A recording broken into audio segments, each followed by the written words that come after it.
Good morning, good afternoon, good evening, wherever you are on the planet. Hope everyone out there is doing well. I'm Adamantium, and welcome to this edition of AAU TZM Podcast. Now, as I denoted at the end of the last show, today I'm going to be dealing with your questions, so I'll be getting on with those in just a minute. But also a quick message for those of you who are listening to this on YouTube right now. My podcasts also exist on TalkShoe. There's a direct link to the page in the description of this video. There, on this page, you can listen to and download the full 60-minute podcasts each that are all available for free in MP3 format. So just for those of you who want it all in one file and not want to have to listen to it in 4 separate videos like you have to do on YouTube. I apologise for not realising this. It takes a little while for me to get things together sometimes. But anyway, but while we're on the subject of my TalkShoe page, I'd like to just give a quick update that since I started in January, so now is the 6-month marker, my download count has reached 122. So thank you for everyone who has listened, downloaded, and helped spread this message. I'm truly appreciative for that. But anyway, on we go, and I will jump straight into your questions. So here we go. Question 1. Let's see here. Yes. How will you peacefully end resistance to this direction? Well, I guess it depends on your definition of resistance. I mean, personally, I can't see any logical reason to resist us advocating, implementing, and enjoying a system where every human being on the planet is cared for. With time, the logic of this direction will become self-evident. The individual specifics of whether we pull together 1,000 organizations with TZM and work to make it happen, or whether it's achieved through TZM alone, it doesn't matter. The end goal is the same. All of us that want to actually make this world a better place, we're all going in the same direction. To live in a sustainable, humane, and prosperous world. And that's really the ultimate goal, isn't it? Now, why would people resist the world coming together to share this planet and optimize everything so that everyone is cared for, everyone is provided for, everyone is liberated from life-wasting labor, and everyone is free to do what they want to do and be what they want to be? There's only 2 reasons why I can imagine people have a problem with this.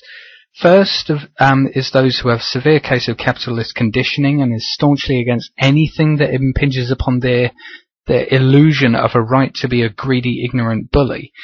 I mean, they call themselves free men, but that falsehood can only be maintained because the methods of control and states of corruption are hidden from the public to maintain the illusion of government altruism. Also, because the public are conditioned to accept everything as the way it is, and that any dissent is given the full force of law, so really it's just acceptance through fear and naivety.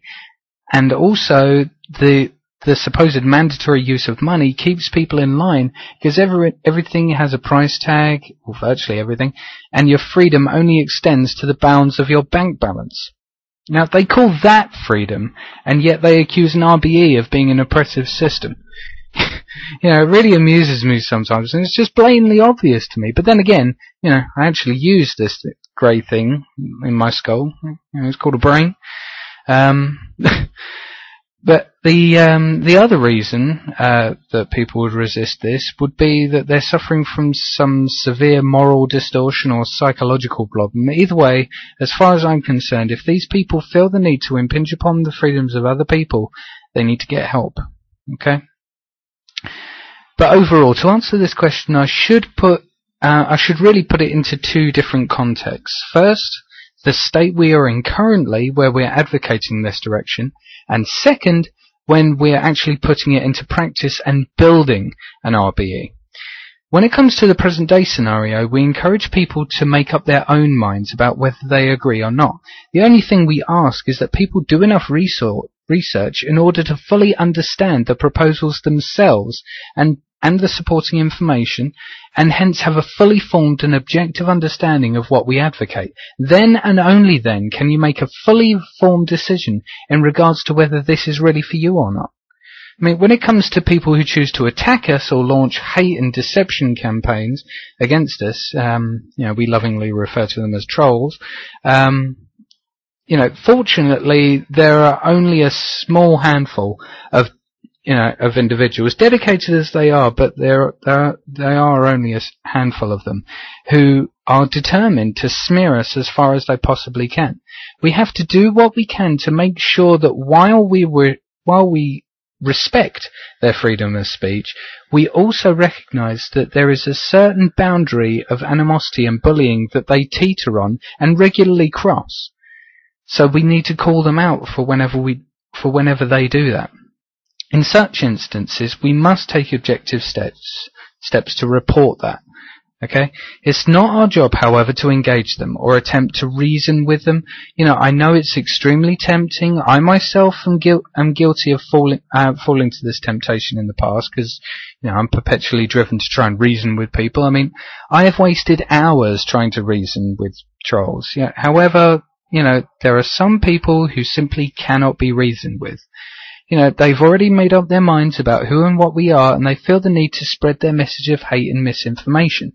It's just a waste of time and effort to engage these people. There are many more people that you can talk to on this planet instead. When you realize that they simply refuse to understand or even research this, then when you encounter that with a person, then it's time to move on. It's very much like trying to debate with evangelicals, completely futile, because the person you're trying to rationalize with is completely immune to logic and reason. So please, in other words, don't feed the trolls. These people will be more convinced when they see our statements and proposals actually becoming a reality. So just move on. Okay, I'm going on a tangent here. As for the latter scenario, that being the implementing these proposals in the physical reality with infrastructure and so on, the implication of this question, I guess, is that an RBE is a mandatory thing. It's not. If you wish to live in a monetary system, then go right ahead. No one's going to stop you or hinder you. We only ask that you extend us that same courtesy. If people want to live in an RBE, then they can live in an RBE. If they don't, then they won't. Simple as that. So, to sum up, to answer your question really, to peacefully end resistance to this direction, we offer people a choice to either live sustainably, and if you don't want to, then, you're free to go off and create your own system. Anyway, question 2. What will you do if this never happens and no one is interested and everyone loses faith in your movement? Okay, as far as I'm concerned, the economy is on a collision course with collapse. Okay, there's no amount of reforms that's going to halt it. Our economy is one big pyramid scheme, and it's reaching its ultimate tipping point. If you don't believe me, go and research what's known as fractional reserve banking, which every bank in the world uses. There's a very interesting document released by the Federal Reserve Bank in Chicago called Modern Money Mechanics. It explains it fully. Just type in Modern Money Mechanics into a search engine, and you should be able to download a PDF version of it. Okay, but back on point. At present, we have a majority of the population that is either completely unaware of the collapse and or any viable solution to the monetary system, or simply does not care. And this was completely intentional on the parts of the media, by the way. In today's society, we are pumped full of fear and the promotion of intellectual laziness by the media and through society. Watch any documentary that is critical of the media in this respect, and you'll see. Outfoxed, is a very good example of this. Outfoxed Rupert Murdoch's War on Journalism. That's the full name of the documentary. We're also bombarded with what is known as perceived obsolescence. When the things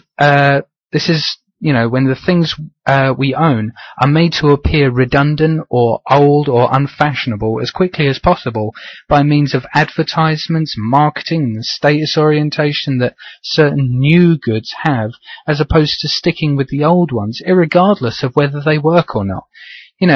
Seemingly for these sorts of people, it doesn't matter if it still works perfectly fine. If it's not the latest model, then it has to go. Not owning up-to-date products is erroneously associated with a lower material and social status. So as a result, in order to allay that fear of ostracization and avoid the formality of being considered less than what we are, we have to go out and keep shopping and consuming and replacing. I mean, when you combine a dominant air of fear with a dominant air of rampant consumerism and materialism, and also a fear of inferiority linked with this consumerism and materialism, the idea of looking outside the dominant frame of reference becomes a completely moot point.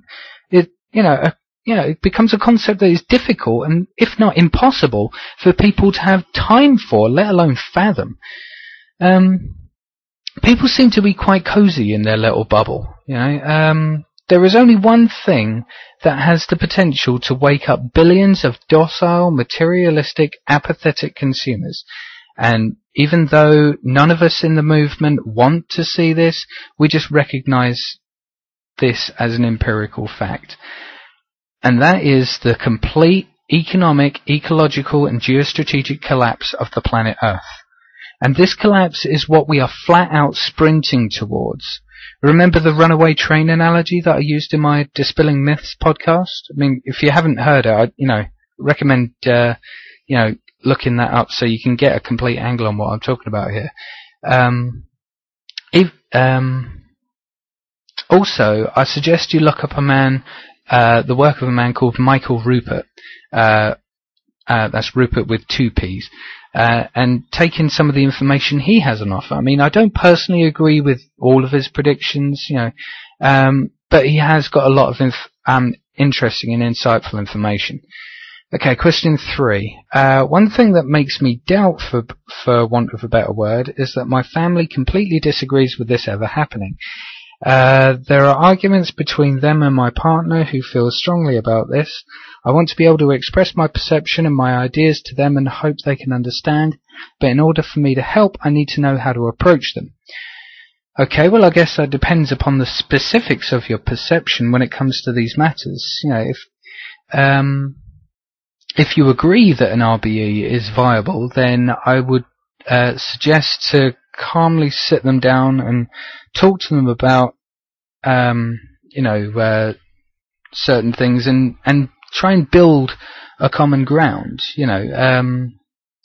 Think about what exactly motivates your family and what depresses them about our current system. There are very few people in this world who are truly 100% happy with this system without a single gripe about anything at all. For those individuals who somehow are happy, there's no saving them. I'm sorry to say it, but the indoctrination has taken a firm hold and it has deluded them to their core. That isn't to say that all is lost, however, since most of us, fortunately, have an element of logic and reason in our minds that can be tapped into, so long as you know how to approach it with the appropriate, methodology and angle. Find ways to build bridges between your train of thought and theirs. You got to decide for yourself how to correctly connect with them on this. I mean, they're your family. You know how their minds work. It's about building bridges and taking care not to burn any. Anyway, question 4. What will happen if this goes ahead but then falls through within the space of a few years? I'm sorry, falls through? Well, I understand the question, but I can't see exactly how an optimal and robust system of automated resource management will fall through within a few years. I mean, the change in economic paradigm will be very similar